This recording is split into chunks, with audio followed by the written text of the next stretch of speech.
पहल जो आवाज को पहचान बनाए। नमस्कार, मैं राजकुमार, आप देख रहे हैं open mic the voice of people.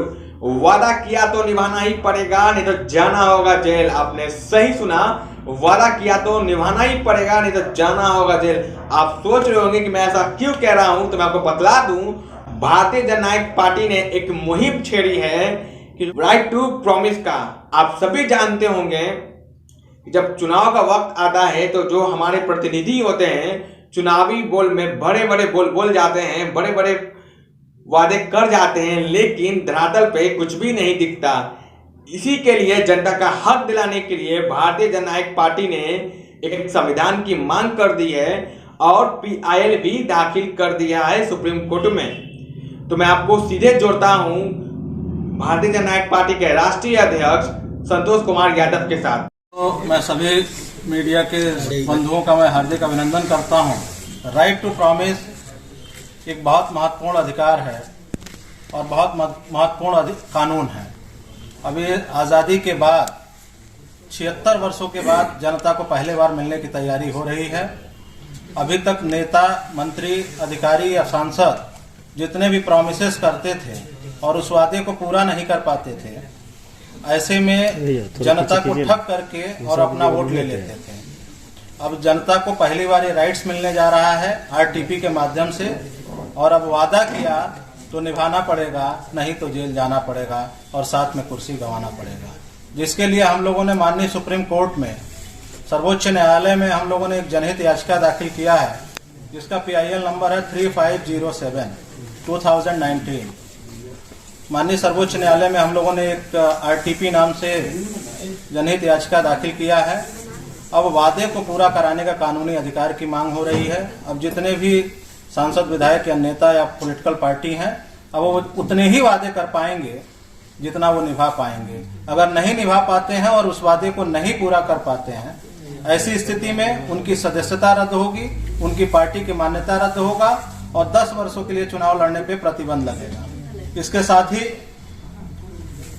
यह एक ऐसा अधिकार होगा जो वोटर को सीधे तौर पे मिलेगा और नेता या मंत्री या अधिकारी से पूछने का काम करेगा।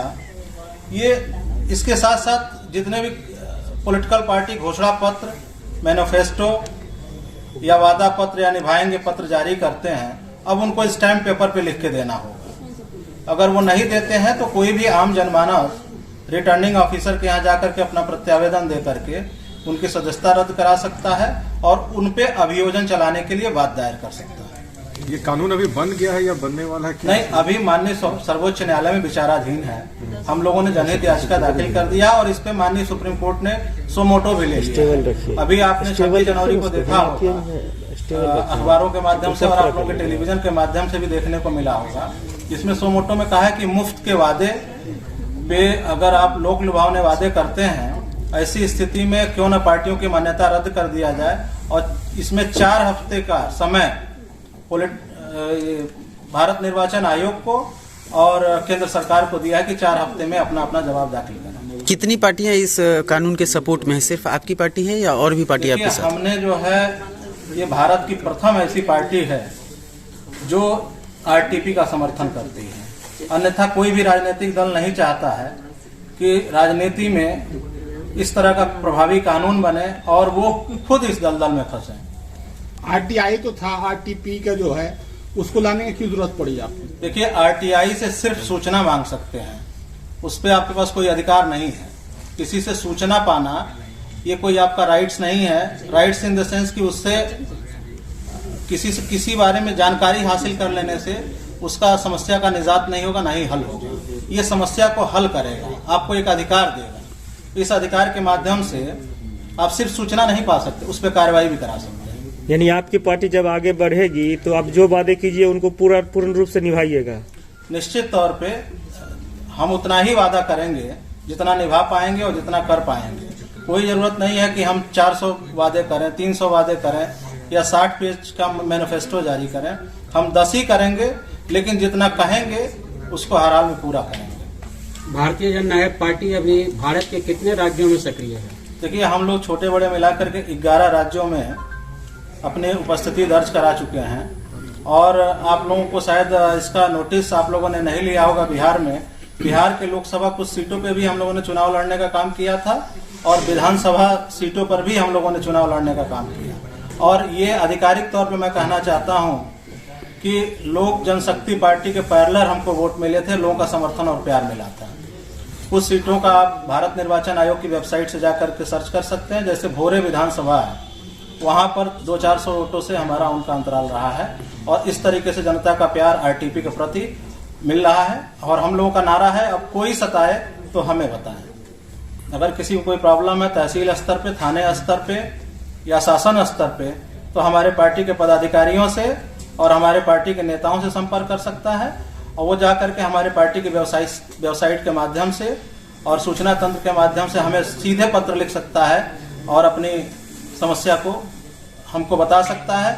हम कोई सताए हमें बताए के अंतर्गत उसके अभियान को लेकर के हम लड़ाई लड़ने का काम करेंगे और उसको त्वरित न्याय दिलाने का काम। जिस तरह से सर बिहार में लगातार आंदोलन लगातार हो रहा है सर, वार्ड सचिवों के बारे में भी सुने ही होंगे, क्या अगर वह उनसे आपसे मिलते हैं, समर्थन मांगते हैं, क्या आप लोग समर्थन देंगे? बाकी पार्टियां भी दे रही है, नेता प्रतिपक्ष भी मिलने उनसे गए थे, चिराग पासवान भी गए थे। हमने अपने प्रदेश अध्यक्ष जी से कहा है, नीतीश कुमार जी से, कि जितने भी लंबित प्रकरण है भर्ती से रिलेटेड, मैंने बड़ा स्पष्ट कर दूं आप लोगों के सामने, मैंने कहा कि जितने भी लंबित प्रकरण है, चाहे किसी भी भर्ती से जुड़ा हुआ मामला है, वो आप लोग त्वरित उस पत्र को लीजिए और जितने भी पदाधिकारी इस विषय में चाहते हैं हमसे जुड़ सकते हैं, मिल सकते हैं। हम हर एक युवाओं के साथ हैं, हम हर उस बेरोजगार के साथ हैं जिसके साथ न्याय नहीं हो रहा है। उसको न्याय दिलाने के लिए हम कटिबद्ध हैं, प्रतिबद्ध हैं और निश्चित तौर पे हम उनके पदाधिकारी अगर हम लोग के संपर्क में आते हैं, हमसे संपर्क करते हैं, तो निश्चित उस अभियान को हम लोग तेज करेंगे और इस पे मुख्यमंत्री जी से घेराव करके पूछने का काम करेंगे। सर, आपकी पार्टी क्या हिम्मत है कि चुनाव में भी सर लड़ेगी? सर देखिए, हम राजनीतिक पार्टी होने के नाते हम हर एक पार्टी की अपनी नैतिक जिम्मेदारी होती है और उसकी रणनीति होती है। हम इस पे अपने पार्टी के पदाधिकारियों से विस्तृत चर्चा कर रहे हैं। इस वीडियो में देखा कि भारतीय जनता पार्टी ने एक मुहिम छेड़ी है राइट टू प्रॉमिस का, जिसका मतलब है कि अब अगर ये कानून पास होता है तो कोई भी प्रतिनिधि आप तक उतना ही प्रॉमिस करेंगे जो कर पाए, अन्यथा वो प्रॉमिस में सक्षम नहीं होते हैं तो उनको भी जाना पड़ेगा जेल। तो अब देखना होगा कि ये जो मांग है उनकी भारतीय जनता पार्टी की, कि ये मांग क्या पूरा होता है या नहीं। अब ऐसे ही खबरों से रूबरू होने के लिए हमारे चैनल को लाइक करें, सब्सक्राइब करें। धन्यवाद।